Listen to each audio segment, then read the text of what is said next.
Friends, இன்றைக்கி காலையில் ராகி இடியாப்பமும் தேங்காய் பாலும் தான் செஞ்சுருந்தேன். சூப்பராக இருந்தது. டேஸ்ட்டாகவே இருந்தது. இது நீங்களும் ட்ரை பண்ணுங்கள். இன்றைக்கி சடனாக நினச்சிக்கிட்டு தான் நான் இதை செய்தேன். ஜெப்டோவில் ஆர்டர் போட்டு. ஹாய் ஃப்ரெண்ட்ஸ், எல்லாருக்கும் வணக்கம். Welcome back to mom 60. இன்றைக்கி சிக்கன் ரெசிபி தான் பண்ணியிருக்கோம். திடீர்னு நினச்சிக்கிட்டு நான் ஜெப்டோவில் ஆர்டர் போட்டிருந்தேன். அதை தான் இப்போ செய்து நாங்கள் சாப்பிட போகிறோம். உங்கள் வீட்டில் என்ன இன்றைக்கி லஞ்சு அப்படிங்கிறத மறக்காமல் சொல்லுங்கள். வாங்க என்ன செஞ்சுருக்கேன் அப்படிங்கிறத பார்க்கலாம். ஃப்ரெண்ட்ஸ், நான் 12:30 மணிக்கு தான் கிச்சனுக்குள்ளேயே வந்தேன். ஒரு 10 நிமிஷத்துலேயே என் தலையெல்லாம் சுற்ற ஆரம்பிச்சிடுச்சு. லோ சுகர் ஆகி அதுக்குள்ளேயே நான் ஒரு 1.25 மணி நேரத்தில் செய்து முடிச்சுட்டேன். இப்போ என்ன செஞ்சுருக்கேன் அப்படிங்கிறத நம்ம பார்க்கலாம். பிரியாணி தான் தாளித்து விட்ருக்கேன்.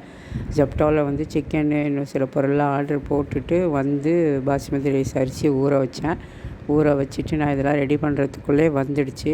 அதில் கொஞ்சம் லெமன் பெப்பர் சிக்கன் தான் ரெடிமேட் இருக்குமே, அது வாங்கியிருந்தேன் 200 கிராம். அது கூடவே இன்னும் கொஞ்சம் சிக்கனையும் சேர்த்து நான் மசாலா சேர்த்து இது ரெடி பண்ணியிருக்கேன். சூப்பராக இருக்கும். இது அவசரத்துக்கு குக்கரில் 2 விசில் வச்சு எடுத்து அதுக்கப்புறம் கடாயில் போட்டு நல்லா வறுத்துட்டேன். இங்கே பிரியாணி தம்மில் வச்சுருந்தேன். ஓப்பன் பண்ணி பார்க்கலாம் எப்படி இருக்குது அப்படின்னு.